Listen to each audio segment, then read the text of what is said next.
તો જો આપણા ખેતરમાં જે એરંડા છે તેમાં આપણે પાણી આપવાનું હતું, પરંતુ તેમાં યુરિયા ખાતર નાખી અને પછી પાણી પાવાનું હતું. પરંતુ જો તમે આપણા ખેતરમાં એરંડા બહુ મોટા થઈ ગયા છે તો તેમાં ફરીને તો યુરિયા ખાતર નાખવું પોસિબલ નથી.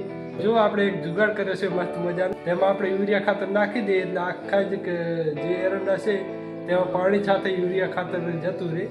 તો તમે જો આપણે 3 લાકડા લીધા છે મોટા મોટા, અને તેને કંઈક આવી રીતે આપણે બાંધી દીધા છે, અને તેની વચ્ચે એક જે આપણે કોથળો આવે તે લટકાવી દીધો છે અને તેમાં યુરિયા ખાતર નાખી દીધું છે.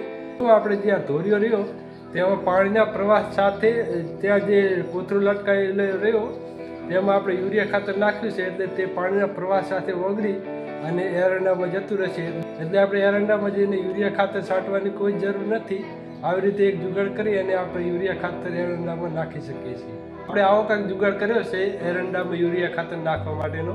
તો આવા તો આપણે અઢળક જુગાડ કરતા રહીએ છીએ આપણી ખેતીમાં.